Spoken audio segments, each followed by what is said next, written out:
नमस्कार, मी डॉक्टर मंजिरी कारेकर. आज आपण स्टेट पॉलिटिक्स इन इंडिया या कोर्समधला फेडरलिझम हा टॉपिक बघणार आहोत. आज आपण स्टेट पॉलिटिक्स इन इंडिया याच्यामध्ये संघराज्यवादाचा कसा संबंध आहे हे थोडीशी चर्चा करणार आहोत. कारण स्टेट पॉलिटिक्स इन इंडिया याचा अभ्यास आपण मागच्या लेक्चरमध्ये बघितला की कसा सुरू झाला. पॉल ब्रासने लीड घेतला, इक्बाल नारायणनी त्याच्यावरची वेगवेगळी पुस्तकं वगैरे. पण संघराज्य केंद्र राज्य शासन यांचे संबंध याच्यावर कसा परिणाम होतो हे थोडंसं याच्यामध्ये पार्श्वभूमी म्हणून आपल्याला बघणं अपेक्षित आहे. तर भारतामध्ये केंद्र राज्य संबंधांचा अभ्यास करताना पहिलं लक्षात घ्यायला पाहिजे की भारतामध्ये विविध राज्य आहेत आणि केंद्रशासित प्रदेश आहेत. प्रत्येक राज्याच्या भारतीय राज्यघटनेतील सत्तेचे विभाजन केलेले आहे. तर राज्य घटनेचा कलम 246 भाग 11 मध्ये सत्ता विभाजन सांगितले आहे. हा भाग 2 भागात विभागला आहे: कायदेविषयक संबंध आणि प्रशासकीय संबंध, आर्थिक संबंध, म्हणजे असं त्याच्यामध्ये भाग केलेले आहेत. तर केंद्र राज्य कायदेविषयक संबंध कसे आहेत, तर याच्यामध्ये साधारणपणे कोणी कायदे करावेत याच्याविषयीच्या सूचना आहेत. तर आपल्याला याच्यामध्ये 3 सूची दिसतात. सूची म्हणजे लिस्ट, कोणत्या विषयावर कोणी कायदे करावेत याच्या याद्या आहेत, त्यालाच आपण म्हणतो सूची. मग केंद्र सूची म्हणजे ज्या विषयांवरती केंद्र शासन कायदे करू शकतं असे विषय. सुरुवातीला हे विषय 97 होते, ते आता 100 झालेत. राज्य सूची म्हणजे ज्या विषयांवरती राज्य शासन कायदे करू शकतं असे विषय. पूर्वी 66 होते, ते विषय आता 61 झालेले आहेत. आणि सामायिक सूची म्हणजे याच्यामध्ये 47 विषय आता 52 आहेत. सामायिक सूची म्हणजे ज्या विषयांवरती केंद्र शासन आणि राज्य शासन दोघेही कायदे करू शकतात असे विषय. याशिवाय उर्वरित अधिकार केंद्राकडे आहेत. केंद्र सूचीत राष्ट्रीय महत्वाचे विषय आहेत. उदाहरणार्थ संरक्षण, सशस्त्र दले, अणुऊर्जा, परराष्ट्र संबंध, पोस्ट व टेलिग्राफ, नागरिकत्व, रेल्वे, परराष्ट्र व्यापार, बँक, केंद्रीय लोकसेवा आयोग, असे सगळे महत्वाचे विषय जे राष्ट्रीय पातळीवरती महत्वाचे आहेत असे सगळे विषय केंद्र सूचीमध्ये समाविष्ट केलेले आहेत. राज्य सूचीमध्ये राज्य पातळीवरील विषय असतात. उदाहरणार्थ पोलीस व सुव्यवस्था, तुरुंग, सार्वजनिक आरोग्य, शिक्षण, शेती, पाणी पुरवठा, पाटबंधारे, राज्य लोकसेवा आयोग, जमीन महसूल इत्यादी. सामायिक सूची म्हणजे यामध्ये केंद्र व राज्य दोन्हीही कायदे करू शकतात. उदाहरणार्थ लग्न व घटस्फोट, करार, दिवाळखोरी, विश्वस्त, औषधे, कामगार संघटना, कामगार कल्याण इत्यादी विषय. या विषयांवरती जरी केंद्र सरकार आणि राज्य सरकार दोघंही कायदे करू शकत असले तरी सुद्धा केंद्र सरकारचा कायदा आणि राज्य सरकारचा कायदा यामध्ये जर काही विसंगती आढळली तर केंद्र सरकारचा कायदा ग्राह्य धरला जातो आणि राज्य सरकारचा आपोआपच हे होतो, रद्दबातल होतो.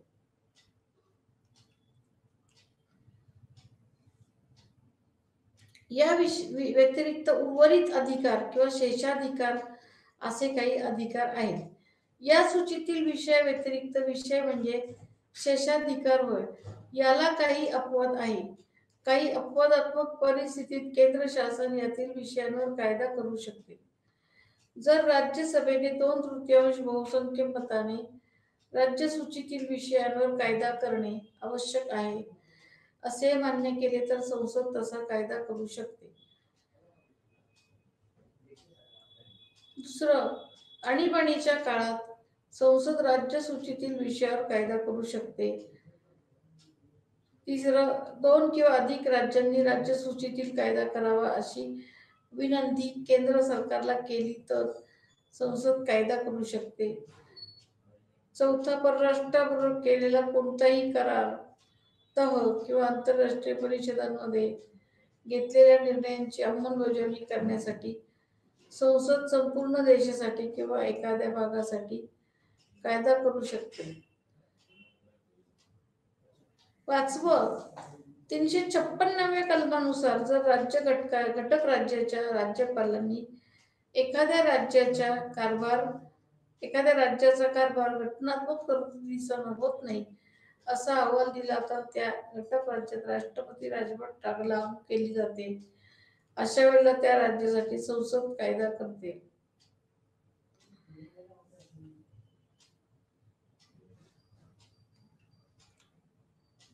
आणि 6वं, जर कलम 31 नुसार राज्य सरकारला एखाद्याची संपत्ती सार्वजनिक हितासाठी काढून घ्यायची असेल तर असे काही विधेयक राष्ट्रपतींच्या मान्यतेसाठी राखून ठेवले जातात.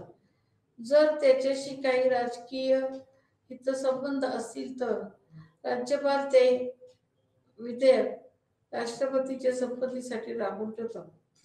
म्हणजे अशा प्रकारे केंद्र राज्य संबंधांमधलं कायदेविषयक संबंध आपल्याला सांगता येतं की या संबंधांमध्ये असं दिसतं की केंद्र शासनाचं वर्चस्व आढळतं आणि केंद्र शासन राज्य शासनावरती वर्चस्व दाखवतं असं आपल्याला आढळतं.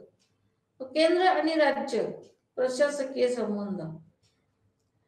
आता बघा, आधी आपण बघितले कायदेविषयक संबंध, आता काय बघणार? प्रशासकीय म्हणजे ऍडमिनिस्ट्रेटिव्ह रिलेशन्स बघणार आपण. याच्यामध्ये साधारणपणे काय बघता येईल? संसदेने केलेल्या कायद्याची अंमलबजावणी राज्य सरकारने करावी म्हणून केंद्र सरकार मार्गदर्शन करते. दुसरं, सर्वसामान्य स्थितीत केंद्र शासन राज्य शासनाला मार्गदर्शन करते. उदाहरणार्थ राष्ट्रीय दृष्ट्या, लष्करी दृष्ट्या महत्वाची बांधकामे, रेल्वेचे संरक्षण, अनुसूचित जाती व जमातीच्या कल्याणाच्या बाबतीत योजना इत्यादी. 352व्या कलमानुसार राष्ट्रीय आणीबाणीच्या काळात राज्यांवर केंद्राची सत्ता असते.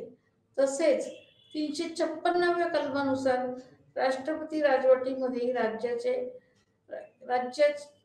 राज्यावर केंद्राचे वर्चस्व चालू होते.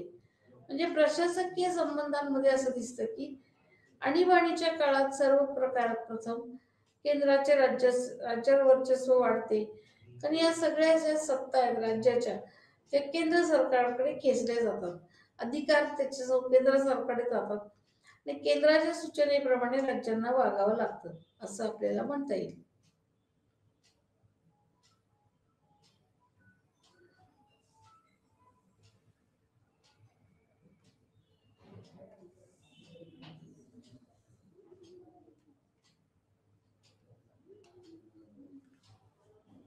दोनशे 258व्या कलमानुसार राष्ट्रपती काही अधिकार देऊन राज्यातील अधिकाऱ्यांना कामे सांगू शकतात.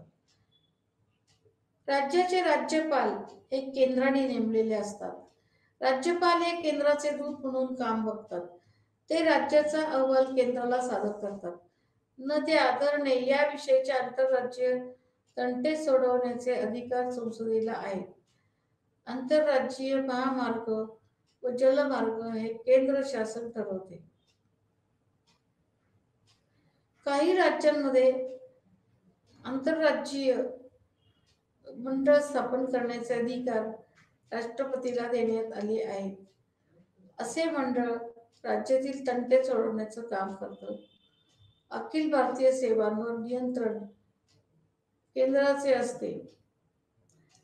म्हणजे शेवटी इथे सुद्धा आपल्याला केंद्राचं वर्चस्व आढळते.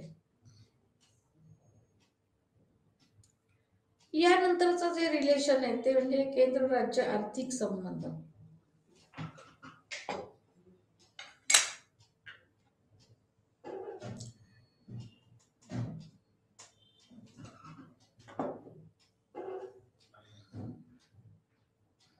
दोनशे 268 ते 293 मध्ये आर्थिक संबंध आढळतात. केंद्र शासनाच्या उत्पन्नाची साधनं कुठली आहेत? याच्यामध्ये सर्वसाधारणपणे यांना इन्कम सोर्स कुठून आहे याचं स्पष्ट उल्लेख केलेले आहेत. तर केंद्र शासनाच्या उत्पन्नाच्या साधनं आहेत ती महानगरपालिका कर, सीमा शुल्क व निर्यात कर, तंबाखू इत्यादी. भारतीय उत्पादनांवरील कर, टपाल व तार खात्यातील उत्पन्न, केंद्रीय मालमत्ता, सार्वजनिक कर्जे ज्याचा उल्लेख केंद्र सूचित आहे, त्या मुद्रांक शुल्कावरील कर, आंतरराज्य खरेदीवरील कर, खरेदी विक्रीवरील कर, जलमार्ग, विमानमार्ग, विमानमार्गे जाणारे उतारू माल यावरील कर, असे असे अनेक प्रकारचे कर केंद्र शासन गोळा करू शकते. मग राज्य शासनाच्या उत्पन्नाची साधनं कुठली आहेत? शेत जमिनीवरील मालमत्ता कर, शेतमालाच्या उत्पन्नावरील कर, राज्य सूचित निर्धारित केलेली न्यायालयाची फी, विक्री कर, वाहनावरील कर, चैनीच्या वस्तूंवरील कर, खनिज द्रव्याच्या हक्कांवरील कर, राज्यात बनणारी मादक पेय, मद्यार्क, औषधे इत्यादी वरील अबकारी कर, इत्यादीवरील अबकारी कर, करमणूक कर, यात्रा कर, पशु कर, लॉटरीपासून मिळणारे उत्पन्न इत्यादी, औषधी उत्पादने व प्रसाधने यावरील कर केंद्र सरकार लादते व राज्य सरकार गोळा करते व त्याचा विनियोग करते. काही कर केंद्र सरकारला गोळा करा केंद्र सरकार गोळा करते आणि राज्यांना त्याचा वाटा देते. काही कर केंद्र सरकार गोळा करते व केंद्र व राज्य सरकारमध्ये वाटप होते. वित्त आयोग. आता या आर्थिक रिलेशन्स मध्ये आपल्याला वित्त आयोगाची रचना पाहायला पाहिजे. म्हणजे 280 नुसार वित्त आयोगाचे तरतूद आहे. तर दर 5 वर्षांनी वित्त आयोगाची नेमणूक राष्ट्रपती करतात. अध्यक्ष व इतर 4 सदस्य असतात. सदस्यांच्या नेमणुकीच्या अटी आयोग ठरवतो. आयोग राष्ट्रपतींकडे कराच्या उत्पन्नाची वाटणी, अनुदानाची तत्वे इत्यादी माहिती पुरवतो. त्यानुसार हे कामकाज नीट चाललंय की नाही हे बघणं काम हे केंद्र शासनाचं आहे. वित्त आयोग जे आहे याचं काम मुळी हेच आहे की दर 5 वर्षांनी त्याचा रिव्ह्यू घेणं, राष्ट्रपतींचं काम आहे की त्याची नेमणूक करणं आणि मुख्य म्हणजे आयोगाचं काम करांच्या उत्पन्नाची वाटणी, अनुदानाची तत्वे इत्यादी सुचवणे असं आहे. म्हणजे फायनान्स कमिशनचा रोल हा असा लिमिटेड आहे. याच्या व्यतिरिक्त एक अजून इन्कम सोर्स असा आहे की एकत्रित निधी किंवा संचित निधी असा शब्द तुम्ही कुठेतरी ऐकून नसाल. कन्सोलिडेटेड फंड असा शब्द असेल, तो ऐकला असेल. 266 कलम आणि त्याचं उपकलम 1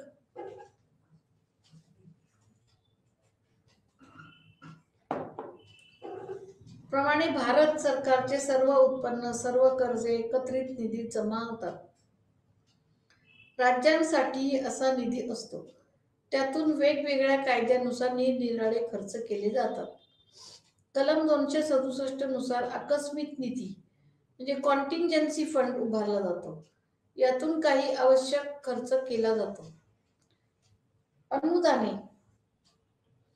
अजून एक सोर्स असा आहे, उगम स्रोत पैशांचा, की केंद्र शासन गरजू राज्यांना अनुदाने देतं म्हणजे ग्रँट्स इन एड. त्याचा उल्लेख 275 व 282 कलमात आहे. वित्त आयोग 280 कलमानुसार राष्ट्रपतींना वित्त आयोग नेमता येतो. वित्त आयोगाचं काम केंद्र राज्य आर्थिक संबंधांचा अभ्यास करणे हा होय. कर विभागणी त्याची पुनर्रचना ठरवणे हे होय. नीती आयोग आता ही एक कल्पना आहे. नीती आयोग हा एक आयोग आहे म्हणजे national institute for transforming India. पूर्वीचे नियोजन आयोग, पूर्वी जो नियोजन आयोग होता तो बरखास्त करून म्हणजे प्लॅनिंग कमिशन बरखास्त करून 2014 मध्ये नीती आयोग नेमला गेला. याचं काम राष्ट्रीय विकासाचे प्राधान्यक्रम ठरवणे, राज्यांना विकास प्रक्रियेत सामील करून घेणे, आर्थिक धोरण ठरविण्यात राज्यांना सामील करून घेणं असं या नीती आयोगाचं उद्दिष्ट आहे. नीती म्हणजे नियोजन आयोगाच्या ऐवजी हा आयोग काम करणार. या व्यतिरिक्त उत्पन्नाचं साधन म्हणजे GST, वस्तू व सेवा कर. ही कल्पना अटल बिहारी वाजपेयी यांनी 2000 मध्ये मांडली. आधीचे सर्व कर प्रणाली रद्द करून वस्तू व सेवा कर आणला गेला. मग वस्तू व सेवा करामध्ये पूर्वीचं वॅट वगैरे सगळं कॅन्सल झालंय, सर्व्हिस टॅक्स वगैरे ते कॅन्सल झालं आणि राज्य पातळीवरती राज्य सरकार पण स्टेट GST लावू शकतं. म्हणून आपल्याला काही पावत्यांवरती GST, SGST वगैरे असे जे उल्लेख दिसतात ते त्याच्यावर दिसतं आपल्याला. पण हल्ली SGST पण काढून टाकल्यावर फक्त GST असतो. 2016चा कायदा वस्तू व सेवा कर यासाठी 2000 घटनात्मक तरतुदीची गरज होती. 2016 मध्ये यासाठी कायदा केला गेला. त्यामुळे कराची पुनर्रचना करणे आवश्यक झाले. वस्तू व सेवा कर परिषद 216 मध्ये या परिषदेची स्थापना झाली. या परिषदेत केंद्रीय अर्थमंत्री व जलमंत्री,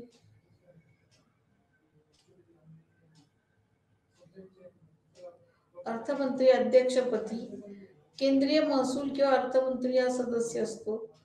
या व्यतिरिक्त प्रत्येक राज्याचा महसूल मंत्री किंवा अर्थमंत्री हा या परिषदेचा सदस्य असतो. या व्यतिरिक्त प्रत्येक राज्यामध्ये महसूल मंत्री किंवा अर्थमंत्री या परिषदेचा सदस्य असतो. वस्तू व सेवा करामुळे राज्यांना कर लादण्याचा हक्क मर्यादित झाला आहे. अपवाद पेट्रोल, दारू व स्टॅम्प ड्युटी. करोनाच्या काळात राज्यांवरती याचा आर्थिक परिणाम आलेला दिसतो. पण आता त्याच्यातून हळूहळू सगळी राज्य वर यायला लागले. आता परत अर्थव्यवस्था परत सेटल व्हायला बघते, परत जागेवर येत आहे. त्याच्यामुळे आता करोनासारखी स्थिती राहिलेली नाहीये आणि म्हणून मग असं आपल्याला म्हणता येईल की अर्थव्यवस्था थोडीशी सुधारायला लागली आहे. करोनात सगळ्याच जगाचीच अर्थव्यवस्था थोडी कोलमडलेली होती. केंद्र राज्य संबंधांचे परीक्षण करण्यासाठी जून 83 मध्ये केंद्राने सरकारी आयोग नेमला. हा अहवाल ऑक्टोबर 87 मध्ये सादर झाला. त्याच्या शिफारशी अशा होत्या, म्हणजे केंद्र राज्य संबंध हे बऱ्याचदा तणावात्मक झाले. कधी कधी राज्यांकडून उठावाचा धोका निर्माण झाला, असमाधान व्यक्त झालं, अधिक मदतीची मागणी व्हायला लागली. याचा परिणाम म्हणून या संबंधांचा रिव्ह्यू घेण्यासाठी काही कमिशन नेमण्याची आयडिया, त्याच्यातून कल्पना पुढे आली. मग सरकारी आयोग त्याच्यासाठी नेमला आणि या आयोगाचे अहवाल 87 मध्ये सादर झाला. त्याच्या शिफारशी अशा होत्या: राज्यांना अधिक स्वायत्तता संविधानाच्या तरतुदींच्या अधीन राहून द्यावी. त्यासाठी घटना दुरुस्तीची आवश्यकता नाही. केंद्राने राज्याच्या अधिकारात अतिक्रमण केले याबद्दल आयोगाने खेद व्यक्त केला.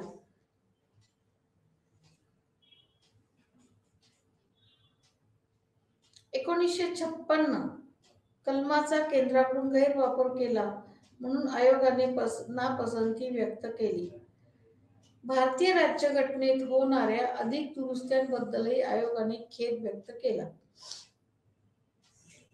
कारण वारंवार दुरुस्त्या झाल्यामुळे सुद्धा केंद्राचे अधिकार वाढत आहेत, राज्यांचे कमी होत आहेत, असं सरकारी आयोगाने बरेचसे निरीक्षण नोंदवली. 356 कलमाचा गैरवापर खूप होतोय, कारण उठसूट विरोधी पक्षांची राज्य जिथं जिथं असतील त्या राज्यांचे सरकार बरखास्त करण्याकडे कल आहे केंद्र सरकारचा, असं त्याच्यावरती टीका झालेली आहे.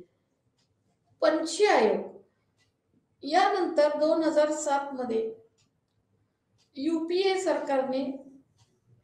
शासनाने न्यायमूर्ती पंछी यांच्या अध्यक्षतेखाली आयोग नेमला. याचा हेतू केंद्र राज्य संबंध, पंचायती राज्य संस्था, स्थानिक संस्था यांचे संबंध अभ्यासणे असा होता. 2010 मध्ये या आयोगाने शिफारशी सादर केल्या. त्यात 312 शिफारशी होत्या. त्याच्यामध्ये प्रामुख्याने अंतर्गत सुरक्षा व सामूहिक हिंसा याविषयी सुद्धा शिफारशी केलेल्या आहेत. म्हणजे पंछी आयोगाने सुद्धा हे निरीक्षण नोंदवली की अंतर्गत सुरक्षा व सामूहिक हिंसा याच्यावरती कुठंतरी कंट्रोल पाहिजे. कारण अंतर्गत सुरक्षितता धोक्यात आले की टोटल संघराज्य व्यवस्था, सगळं केंद्र राज्य संबंध बिघडतात आणि कोलमडून पडतात आणि त्याचा सगळा परिणाम राज्यांच्या राजकारणावरती होतो. म्हणून अंतर्गत सुरक्षितता आणि सामूहिक हिंसा म्हणजे कलेक्टिव्ह व्हायलन्स, मसाकर्स हे कुठंतरी रोखले पाहिजेत, थांबवले पाहिजेत, असं याच्यामध्ये म्हणलेलं आहे.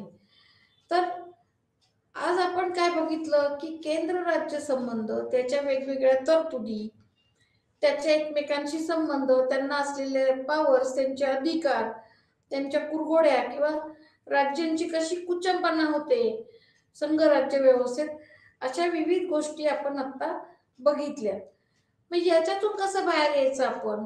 कारण राज्याचं राजकारण अभ्यासताना असं लक्षात घ्या की ह्या सगळ्यावरती कुठंतरी मात केली तर ते राजकारण सुधारेल. कारण राज्यांच्या राजकारणामध्ये वारंवार एक अशी तक्रार येते की संघराज्य व्यवस्थेमध्ये केंद्रीकरणाकडे प्रवृत्ती आहे. केंद्रीकरणाकडे प्रवृत्ती असल्यामुळे केंद्र सरकार राज्यांचं जास्तीत जास्त शोषण करणे किंवा त्यांचे अधिकार काढून घेणे, त्यांना दडपणे, त्यांची कुचंबना करणे अशी टेंडन्सी आपल्याला दिसते. मग ही टेंडन्सी टोटल संघराज्यावरती निगेटिव्ह परिणाम करते, हे लक्षात घ्या तुम्ही. मग संघराज्य व्यवस्था जर निरोगी पाहिजे असेल, म्हणजे हेल्दी निरोगी पाहिजे असेल, केंद्र राज्याचे चांगले संबंध हवे असतील, तर आपल्याला याच्यावरती काहीतरी मार्ग काढला पाहिजे, याच्यावरती काहीतरी मात केली पाहिजे की ज्या योग्य खेळीमेळीचे संबंध निर्माण होतील, राज्यांना त्यांचे अधिकार जास्तीत जास्त वापरता येतील, राज्यांना त्यांच्या विकासासाठी काही परिस्थिती निर्माण होईल, त्यांचा विकास कसा होईल यासाठी केंद्र आणि राज्यांचे संबंध सुधारणे हे गरजेचं आहे. आज जर आपण असं बघितलं तर असं दिसतंय की अनेक राज्यांमध्ये असमाधान दिसतंय. राज्यांतर्गत जे उपविभाग आहेत त्यांच्यामध्ये असमाधान आहे. प्रत्येक राज्यातील छोटा भाग, उपविभाग हा फुटून निघायला बघतोय, स्वतंत्र राज्य करायला बघतोय. मग हे सगळं जर बघितलं तर यापुढे टोटल भारताच्या संघराज्य व्यवस्थेमध्ये अस्थिरता निर्माण होऊ शकते आणि अशा अस्थिर परिस्थितीमध्ये शासन चालवणे केंद्र सरकार आणि राज्य सरकार दोघांनाही अवघड आहे. आता गंमत अशी आहे की ज्या वेळेला केंद्र सरकार आणि राज्य सरकार इथं एकाच पक्षाची राजवट असेल तेव्हा तो तणाव तेवढा जाणवत नाही. पण ज्या वेळेला वेगवेगळ्या पक्षांची सरकार असतील केंद्र आणि राज्य यांच्यामध्ये, त्यावेळेला हा तणाव अधिक प्रकर्षाने जाणवतो. मग आता यासाठी काय केलं पाहिजे? जसं केंद्र आणि राज्य यांच्या एकमेकांशी संबंध, बॉन्ड हा जसा क्लिअर पाहिजे की ज्याच्यामुळे एकमेकांना सहकार्य करून टोटल सगळी व्यवस्था बळकट होईल अशी काळजी घेतली जाईल, असं बघणं इथं महत्वाचं आहे. मग त्याचप्रमाणे राज्य शासन आणि त्या राज्यातील लोकल युनिट स्थानिक घटक यांचे सुद्धा संबंध तितक्याच खेळीमेळीचे पाहिजेत. नाहीतर काय होईल, राज्य शासन सामर्थ्यशाली होईल आणि त्या राज्यातील झेडपी, महानगरपालिका किंवा त्याच्या ग्रामपंचायती, त्याच्या तळागाळातल्या रचना या दुर्बल राहतील. मग अशी जर सिस्टीम असेल तर टोटल संघराज्य व्यवस्थेवरती त्याचा नकारात्मक परिणाम होऊ शकतो. आणि म्हणून आपल्याला जसं केंद्र राज्य संबंध सुदृढ असावेत, निकोप असावेत, आरोग्यदायी असावेत असं वाटतं, त्याच पद्धतीने राज्य शासन व स्थानिक युनिट्स हे त्यांचे संबंध निकोप असावेत असं आपल्याला वाटलं पाहिजे आणि तसं अपेक्षित आहे. नाहीतर मग अवघड आहे शासन चालवणं. तर आता आपण ह्याच्यातलं पुढचं जे युनिट बघणार आहोत ते असं बघणार आहोत की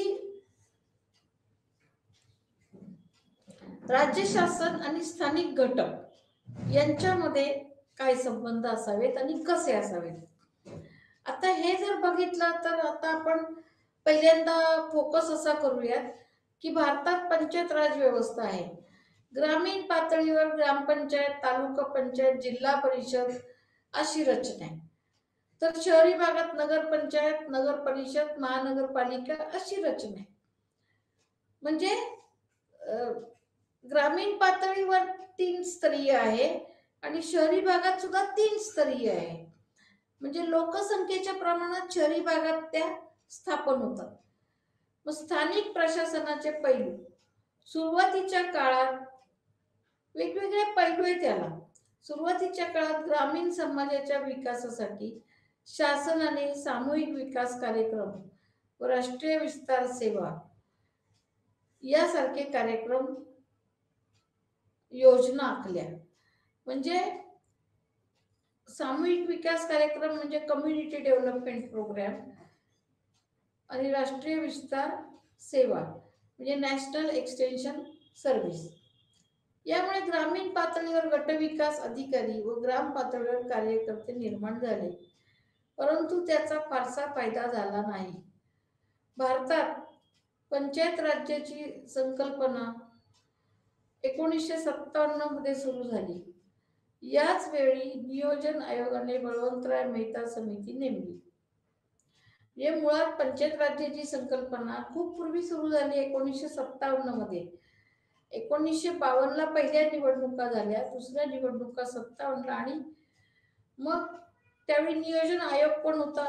नियोजन कसं करावं हे नियोजन आयोगाचं काम आणि मग त्यांनी बळवंतराव मेहता कमिटी नेमली. या समितीचं उद्दिष्ट काय होतं? बळवंतराय मेहता समितीचं की सामूहिक विकास कार्यक्रम व राष्ट्रीय विस्तार सेवा यांची अंमलबजावणी करण्यासाठी ग्रामीण पंचायत व उच्चस्तरीय संघटना यामध्ये एक सुसूत्रता निर्माण करून त्याचा अहवाल तयार करणे.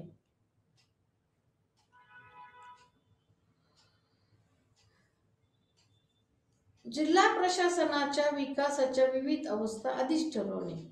त्यामुळे लोकशाहीची पाळेमुळे प्रशासनात रुजणे सोपे होईल.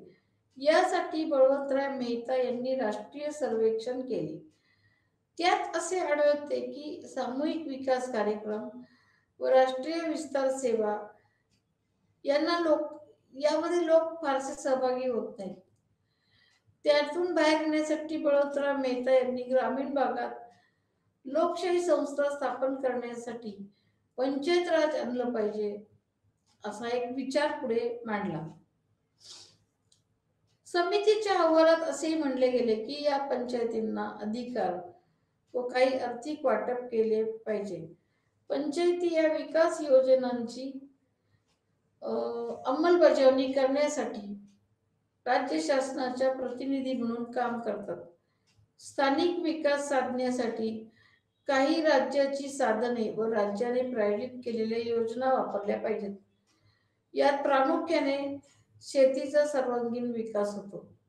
यात उद्योग, सार्वजनिक आरोग्य, प्राथमिक शाळा प्रशासन यांची आकडेवारी गोळा करणे, जतन करणे, राज्य सरकारला विकासाच्या विविध योजनांची अंमलबजावणी करण्यात मदत करणे, अशा सूचना दिल्या. केंद्र सरकारच्या अतिनियंत्रणापासून राज्य सरकारला काही स्वायत्तता देणे अशा गोष्टींना यांनी पाठिंबा दिलेला आपल्याला आढळतो. म्हणजे पंचायत सिस्टीम मध्ये सुद्धा थोडा राज्य सरकारला स्वायत्तता देण्यासाठी पाठिंबा केलेला आढळतो.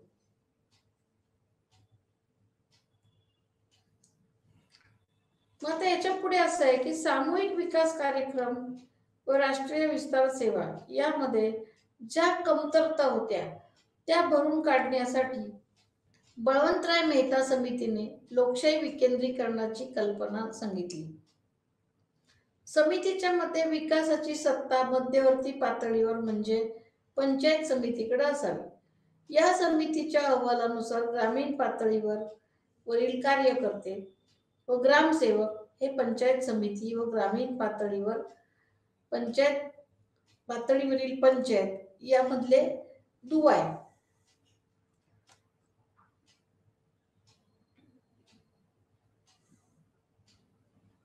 मेहता समितीचा अहवाल हा भारतातील पंचायत राज व्यवस्थेचा मूलभूत आधार आहे. या अहवालाच्या आधारे राजस्थानमधील नागापूर येथे 1957 मध्ये पहिली निवडणूक झाली. परंतु या समितीतील फुटीचे राजकारण, ग्रामीण भागातील भांडणे व भ्रष्टाचार यामुळे अहवालाच्या अंमलबजावणीत अडथळे आले. पंचायत राज व्यवस्थेत अनेक वर्ष निवडणुका झाल्या नाहीत. त्यामुळे 1970च्या उत्तरार्धात या व्यवस्थेच्या अकार्यक्षमतेचा अतिरेक झाला.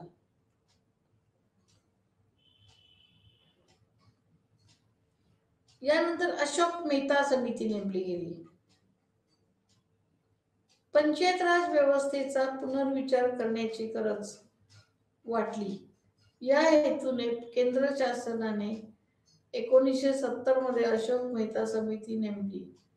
या समितीचा हेतू पंचायत राज व्यवस्थेचे मूल्यमापन करणे व सुधारणांसाठी ठोस उपाय योजना आखणे हे होय. परंतु या समितीने विकासापेक्षा वाटपाला महत्त्व दिले. काही नवीन सूचना दिल्या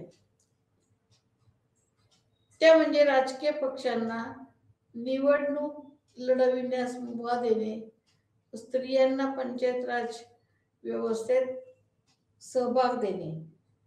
याशिवाय या समितीने त्रिस्तरीय रचनेऐवजी द्विस्तरीय रचना सुचवली. ती म्हणजे जिल्हा परिषद व त्याखाली मंडल पंचायत. या मंडल पंचायतीमध्ये 15,000 ते 20,000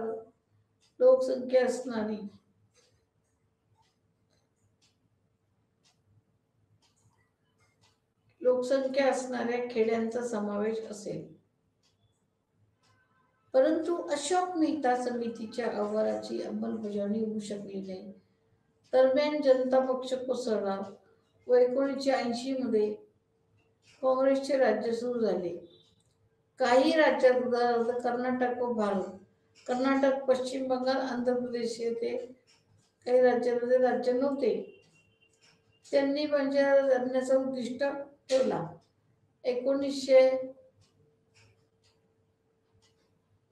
1990 मध्ये काँग्रेसने अशोक मेहता समितीचा अहवाल विचारार्थ घेतला. म्हणजे अशोक मेहता समितीचा अहवाल प्रत्यक्ष विचारात घेईपर्यंत 1990 साल उजाडला. परिणामी 1992 मध्ये 73वी व 74वी घटना दुरुस्ती करण्यात आली. 24 एप्रिल 1993 मध्ये 73वी घटना दुरुस्ती अंमलात आली. 74वी घटना दुरुस्ती 1 जून 1993 मध्ये अंमलात आली. म्हणजे एक थोडासा फरक करून त्यांनी दोन्ही घटना दुरुस्त्या अंमलात आणल्या.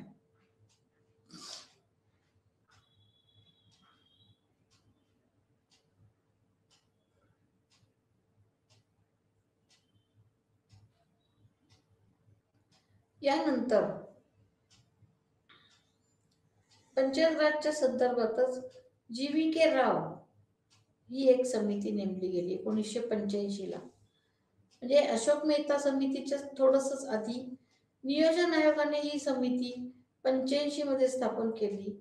याचा उद्देश पंचायत राज्याच्या विविध पैलूंची चर्चा करणे, गरिबी हटावचे सध्याच्या प्रशासकीय रचनेचा आढावा घेणे, समितीच्या मते पंचायत राज संस्था क्रियाशील करणे व तिला प्रत्येक पातळीवर पाठिंबा पुरवणे इत्यादी असतो.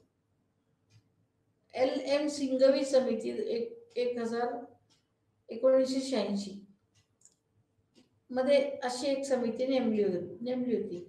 ही समिती राजीव गांधी यांनी नेमली होती आणि या समितीची मुख्य शिफारस म्हणजे राज्यघटनेत एक नवीन प्रकरण घालून पंचायत राज्याला गट्टा दर्जा द्यावा, तसेच पंचायत निवडणुकीत राजकीय पक्षाचा हस्तक्षेप अशा दोन हस्तक्षेप नको, अशा दोन मुख्य अटी या सिंघवी कमिटीच्या होत्या. म्हणजे त्यांनी जे काही निरीक्षण केली की पंचायत राज्याला घटनात्मक दर्जा द्यावा, म्हणजे कॉन्स्टिट्यूशनल स्टेटस, आणि राजकीय पक्षांचा हस्तक्षेप नको. म्हणजे सिंघवी समितीच्या असं लक्षात आलं की पंचायत राज्यापेक्षा राजकीय हस्तक्षेप आणि राजकीय विकास यालाच महत्व आहे आणि असं काही या समितीला नको होतं. हे कुठंतरी थांबलं पाहिजे असं समितीचं मत त्याच्यामध्ये आपल्याला दिसतं. आता आपल्याला काय बघायचंय की या सगळ्याचा परिणाम होऊन विशेषतः अशोक मेहता कमिटी, बळवंतराय मेहता कमिटी या सगळ्यांचा एक परिणाम होऊन कुठंतरी राज्य आपल्या शासनाने काही घटना दुरुस्त्या केल्या. त्या म्हणजे 73वी घटना दुरुस्ती आणि 74वी घटना दुरुस्ती कायदा करून केल्या अक्षरशः. पण त्या काय आहेत ते आपण बघूयात.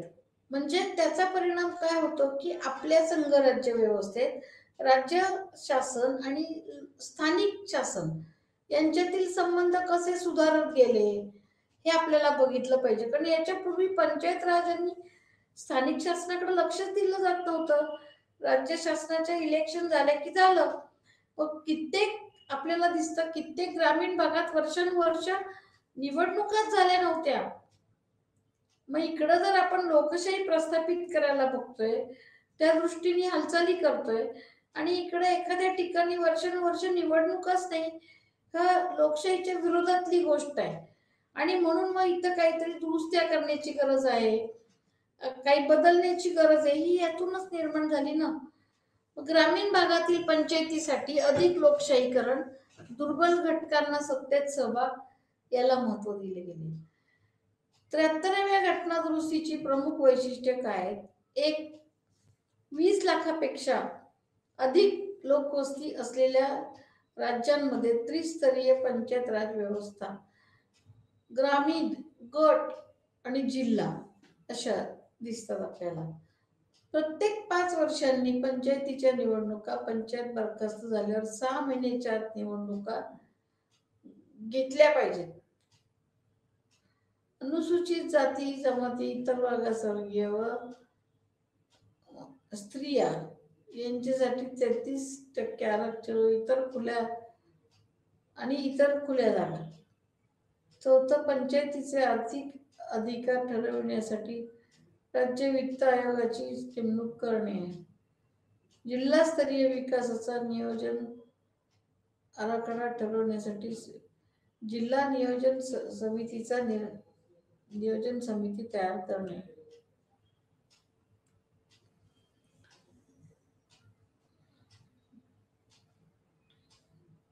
या दुरुस्तीचा हेतू ग्रामीण संस्थांना स्वशासन मिळवून देणे, आर्थिक विकास करणे, सामाजिक न्याय विकसित करणे यासाठी 29 विषयांवरती योजना तयार करण्यास सांगितली. 11व्या परिशिष्टात हे 29 विषय सांगितले. कुठले 29 विषय याच्यामध्ये प्रामुख्याने शेती, जमीन सुधारणा, पाटबंधारे, ग्रामीण संरचना, गरिबी हटाव, स्त्री आणि बाल विकास, दुर्बल घटकांचे कल्याण, प्राथमिक, माध्यमिक आणि अनौपचारिक शिक्षण यांचा समावेश होतो. राज्य विधिमंडळ पंचायतींना विविध कर, जकात, शुल्क लादणे, गोळा करणे यासाठी कायदे करू शकतात, त्याचा वापर करू शकतात. संचित निधीतून अनुदान मिळवणे, अनुसूचित प्रदेशासाठी पंचायत कायदा 1996 साली झाला. त्याची अंमलबजावणी 24 डिसेंबर 96 रोजी झाली. या कायद्याचा अंमल भारतातील 8 राज्यांना झाला.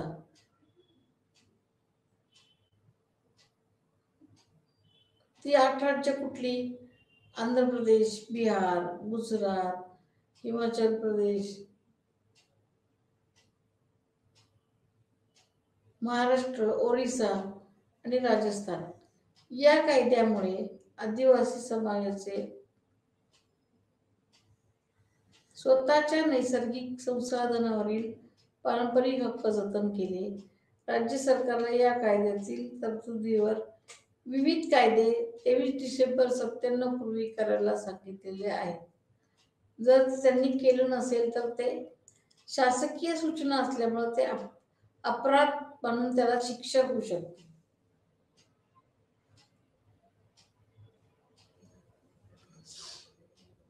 आता एक लक्षात ठेवा की आता आपण मगाशी बघितलं ते ग्रामीण भागातल्या 73व्या घटना दुरुस्तीमुळे ग्रामीण भागात काय परिणाम झाले हे थोडंसं आपण बघितलं. त्यामुळे ग्रामीण भागामध्ये एक प्रकारे पंचायत राज व्यवस्था स्ट्रॉंग झाली, लोकशाही रुजायला लागली, लोकांचा सहभाग वाढला. याच्यामध्ये ऑटोमॅटिक असं दिसतं की आरक्षण आलं, स्त्रियांनाही फायदे झाले, काही स्त्रिया ऍक्टिव्ह झाल्या, स्त्रियांसाठी रिझर्वेशन झाली असं आपल्याला दिसतंय. मग शहरी भागामध्ये 74व्या घटना दुरुस्तीमुळे काय परिणाम झाले ते थोडंसं आपल्याला बघितलं पाहिजे. या 3 शहरी संस्थांची ओळख झाली 74व्या घटना दुरुस्तीमुळे. नगरपंचायत, नगर परिषद, महानगरपालिका अशा 3 संस्था निर्माण झाल्या. कोणते शासन आणायचे याचा निर्णय राज्य शासनाने घेणं अपेक्षित आहे. ज्या भागात 3 लाखापेक्षा जास्त लोकसंख्या आहे तेथे वॉर्ड समित्या असतील. त्यामुळे शहरी प्रशासन द्विस्तरीय झाले. या नगरपालिका संस्थात निवडून आलेले प्रतिनिधी त्या भागातील लोकसभा, राज्यसभा, विधिमंडळाचे सदस्य यांचा समावेश होतो. या संस्थांमध्ये दुर्बल घटकांसाठी म्हणजे इतर मागासवर्गीय, अनुसूचित जाती आणि स्त्रियांसाठी राखीव जागा असतात.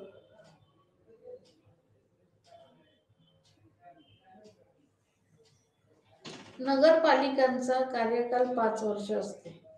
जर या नगरपालिका मुदतपूर्व विसर्जित झाल्या किंवा कार्यकाळ उलटला तर 6 महिन्याच्या आत निवडणुका घेतल्या पाहिजेत. 12व्या परिशिष्टात जे 18 विषय दिलेले आहेत त्यावर या नगरपालिका कायदे करू शकत नाही. त्याच्यावर फक्त राज्य सरकारच कायदे करू शकतं.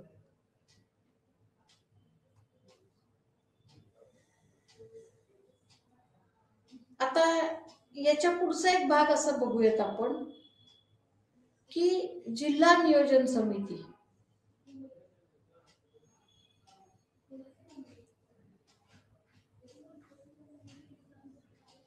(243) ZD कलमानुसार ग्रामीण व शहरी संस्थांनी केलेले नियोजन एकत्रित करण्यासाठी ही समिती केलेली आहे.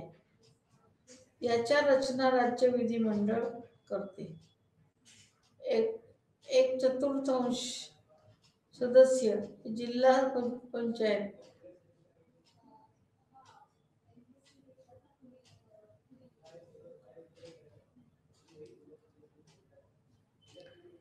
पंचायत व महानगरपालिकेतून निवडून आलेले असतात. तसेच प्रत्येक महानगरात महानगरीय नियोजन समिती असावी असा हेतू असतो. या समितीने नियोजनाचा आराखडा करावा. म्हणजे एक साधं सोपं असं आहे की प्रत्येक जिल्ह्याचं त्याच्या त्याच्या रिक्वायरमेंट्स, गरजा लक्षात घेऊन, उत्पन्नाचे सोर्स सगळं लक्षात घेऊन, फंडिंग लक्षात घेऊन, त्या त्या जिल्हा नियोजन समितीनी त्या त्या जिल्ह्याच्या नियोजनाचा आराखडा आखावा. म्हणजे हे याच्यासाठी जिल्हा नियोजन समिती आपल्याला तयार केलेली दिसते. म्हणजे जिल्हा नियोजन समितीचं कार्य महत्वाचं आहे, कोऑर्डिनेशनचं कार्य आहे त्यांचं, आणि ते कार्य अगदी महत्वाचं आहे असं मी म्हणते. कारण जर तुमच्याकडे विकासासाठी नियोजनच नसेल, आराखडा नसेल, तर आपण फार विकास नाही करू शकत किंवा त्या पैशांचा पुरेपूर वापर नाही करू शकत असं मला म्हणायचं आहे. आणि म्हणून प्रत्येक जिल्ह्यात अशी जिल्हा नियोजन समिती असणं ही महत्वाची आहे. आता हे इथपर्यंत आपण असं बघितलं की कसं कशी रचना आहे. स्थानिक संस्थांचे कार्य काय मग आता? स्थानिक संस्थांवर राज्य शासनाचे नियंत्रण असते. राज्य शासन स्थानिक संस्थांचे पेट बदलू शकते, पुनर्विचार करू शकते किंवा नाकारू शकते. स्थानिक संस्थांचे सदस्य राज्य शासनात राज्य शासन बदलू शकतं. या भागात वार्षिक नियोजन करणे हे पंचायतीचे काम आहे. अंदाजपत्रक करणे, गावाच्या समस्यांची चर्चा करणे, ग्रामसभेच्या कारभारात सर्व गटांनी भाग घेणे आवश्यक असते. ग्रामसभेच्या क्रियाशीलतेमुळे पारदर्शक प्रशासन, सहभागप्रधान लोकशाही याचा अनुभव आपल्याला येतो. अनेक ठिकाणी काय होतं की ग्रामसभा या औपचारिकपणे चालतात, अगदी चालायच्या म्हणून चालतात, खरं म्हणजे ऍक्च्युली त्या डिफंट असतात, त्या अजीफ नसल्यासारखे असतात. कागदोपत्री ग्रामसभा असतात आणि ते फारशा काही ऍक्टिव्हली चालत नाहीत. आता हेच आपल्याला चित्र दिसतंय. पण स्थानिक संस्था काय करतात, लोकांना आपल्या संस्था किती चांगल्या चालल्यात हे दाखवण्यासाठी काय करतात, वेगवेगळी आमिष दाखवतात. म्हणजे टीव्ही, फ्रीज, कन्सेशन मध्ये वस्तू, असं आपण जाहिराती वगैरे बघतो की नाही बऱ्याचदा, डिस्काउंट मध्ये हे मिळेल ते मिळेल, तुम्ही हे करा ते करा, अशी जाहिरातबाजी असते. म्हणजे याच्यातून आपलं कामकाज कसं परिणामकारक चाललेलं आहे असा डामडौल, असा बोजवारा या स्थानिक संस्था करतात. तर आता आपण या आत्ताच्या भागात काय बघितलं की राज्य सरकार आणि स्थानिक शासन यांचे एकमेकातले संबंध याचा सुद्धा राज्याच्या राजकारणावरती परिणाम होत असतो.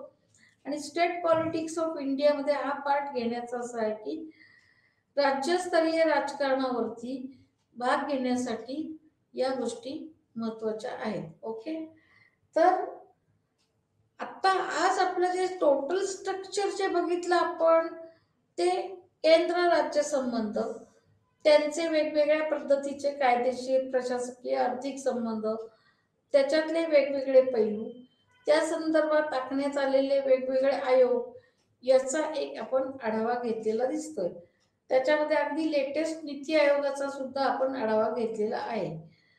शिवाय याच्या भरीला राज्य शासन आणि घटक स्थानिक शासन यांचे संबंध कसे असावेत, काय असावेत, त्याविषयीच्या काय तरतुदी, हा सगळा आढावा आपण याच्यात घेतलाय.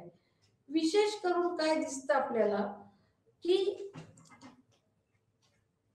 याच्यामधले महत्वाची गोष्ट अशी आहे की स्थानिक शासनामध्ये जास्त परिणामकारक काम करण्यासाठी 74वी जी घटना दुरुस्ती झाली त्यांनी थोडस ते स्थानिक प्रशासन ऍक्टिव्ह झाले, क्रियाशील झाले. पण स्थानिक प्रशासनात आपल्याला दिसतंय की SC ST OBC स्त्रिया सगळ्यांसाठी त्यांनी रिझर्वेशन, आरक्षण देण्याचा प्रयत्न केलेला आहे. ते कितपत योग्य आहे, कितपत सक्सेसफुल झालं, हा भाग वेगळा आहे. ते योग्य आहे की नाही हा टोटली इश्यू वेगळा आहे.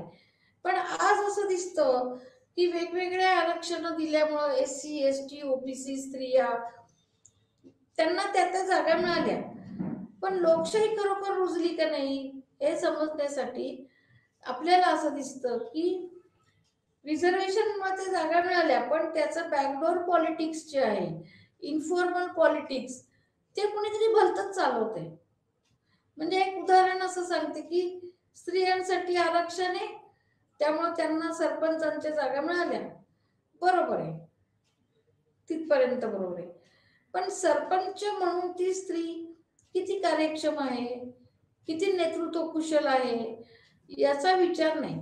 स्त्रीसाठी आरक्षण आहे, स्त्रीसाठी रिझर्व, स्त्री निवडून आली, विषय संपला. पण त्या स्त्रीच्या मागे असं दिसतं की तिला राजकारणातलं, प्रशासनातलं फारसं काही कळत नाही. मग तिच्या बॅकडोर तिचा नवरा, मुलगा, घरातले जे इतर पुरुष असतात तेच राज्य चालवतात थोडक्यामध्ये. म्हणजे असं आहे की तर पुरुष प्रधान जी संस्कृती आहे त्याचं वर्चस्व कुठेही गेलेलं दिसत नाही. म्हणजे केवळ टेक्निकॅलिटीज मुळे त्या जागा भरल्या जातात. सेम अगदी ओबीसी साठी सुद्धा आहे. ओबीसी राजकारण हा वेगळा बोलण्याचा मुद्दा आहे. ते राजकारण साधारणपणे मंडल आयोगानंतर जास्त त्याला चालना मिळाली आहे. पण ओबीसी साठी जागा आहेत म्हणून ओबीसी लोक पुढे येतात, बरोबर आहे. पण त्या ओबीसींना राजकारणात नवीन एंट्री झाल्यामुळे राजकीय परिस्थिती कितपत हाताळता येईल नसल्यामुळं त्यांच्या मागे करता करमिता धनी वेगळाच असतो. म्हणजे आज असं दिसतंय की टेक्निकल आणि SC ST OBC स्त्रिया यांच्यासाठी रांगा भरल्या जातात पंचायत राज व्यवस्थेत, पण त्याच्या मागचा धनी सूत्रसंचालक हा वेगळाच असतो की जो वर्षानुवर्ष ज्याला सत्तेची सवय, अशा व्यक्ती सूत्र हलवतात. तर एक लक्षात असं आपण घेऊयात की आपल्याला जर लोकशाही सुधारायची असेल, संघराज्य पद्धती सुधारायची असेल, तर एक लक्षात घ्या की तळागाळापासून लोकशाहीची परिस्थिती सुधारली पाहिजे. तळागाळापासून, from the basics to central level, तरच ही लोकशाही आपल्याला यशस्वी झाली असं म्हणता येईल. नाहीतर होतंय काय की लोकशाही म्हणजे शिरगंती, डोकी मोजणे इथपर्यंत लिमिटेड राहता येत नाही. तो त्याचा संख्यात्मक भाग झाला. शिरगंती, डोकी म्हणजे संख्यात्मक. गुणवत्तेचं काय, निवडून आलेल्या किती लोकांना काय कळतंय, राजकारण किती जणांना कळतंय, हा एक वेगळा पैलू आहे. आणि एक लक्षात घ्या याच्यामध्ये की आपल्याला जर क्वालिटेटिव्ह डेमोक्रेसी म्हणजे गुणवत्ता प्रधान लोकशाही पाहिजे असेल, तर लोकांना अजूनही राजकीय प्रशिक्षण मिळण्याची, देण्याची गरज आहे. तरच ती लोकशाही यशस्वी होईल. म्हणजे लोकशाहीच्या यशस्वीतेसाठी अगदी ग्रासरूट लेवल म्हणजे तळागाळापासून ते केंद्रीय पातळीपर्यंत सगळीकडंच सूत्रसंचालन आणि आराखडा सगळीकडे व्यवस्थित राबवला पाहिजे, तर हे यशस्वी काम होईल असं मला म्हणायचंय.